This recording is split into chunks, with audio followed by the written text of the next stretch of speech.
നിങ്ങൾക്കും പറ്റുമെങ്കിൽ ഈ പ്രായത്തിലും ഈ കളിക്കളത്തിലേക്ക് കടന്നെത്തിയ കളിക്കൂട്ടുകാരന് ഒരു നല്ലൊരു കയ്യടി കൊടുത്ത് നമുക്ക് സ്വീകരിക്കാം. കളം ഉണരുന്നു.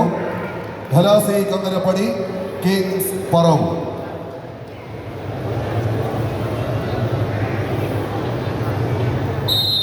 അപ്പോൾ ഞാൻ പറഞ്ഞതുപോലെ അനൗൺസ്മെന്റ് നിങ്ങൾ ഏതെങ്കിലും ഒരു സിനിമയുടെ അഭ്രപാളിയിൽ കേട്ടുപോയിട്ടുണ്ടാകും.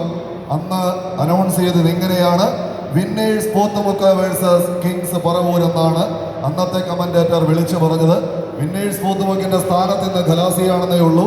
അന്ന് വിന്നേഴ്സ് പോത്തുമുക്കിന് വേണ്ടി മത്സരിച്ചത് ഒരുപക്ഷെ ആട് എന്ന സിനിമയിൽ ജയസൂര്യയും കൂട്ടരുമായിരുന്നുവെങ്കിൽ മറുപുറത്ത് അതേ കിങ്സ് പറവൂർ തന്നെയാണ് ഇന്നും ഇതേ കിങ്സ് പറവൂരായി ഈ കളിക്കളത്തിലേക്ക് കടന്നു വന്നത് എന്നുള്ള സന്തോഷ വർത്തമാനം കൂടി നിങ്ങളെ അറിയിച്ചുകൊണ്ടാണ് ഈ കളിക്കളത്തിലേക്ക് ഈ കളം കടന്നു പോകുന്നത്.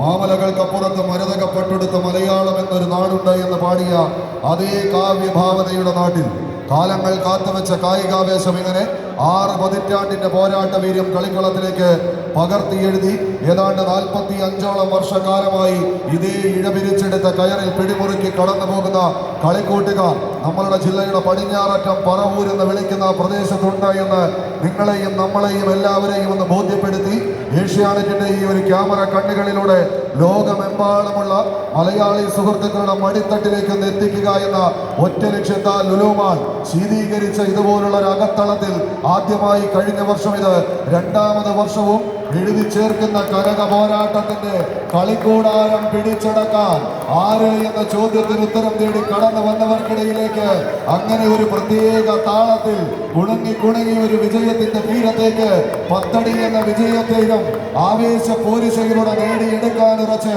കടന്നു പോകുന്ന കളിക്കൂട്ടുകാർ മറുപുറത്തെ സലാമിന്റെ പടയായി പടക്കളത്തിലേക്ക് ഖലാസിയുടെ കളിക്കൂട്ടുകാർ കയ്യടിച്ചവരെയുള്ളവര് അവസാന ഇഞ്ചിൻ കടന്ന് കിങ്സ്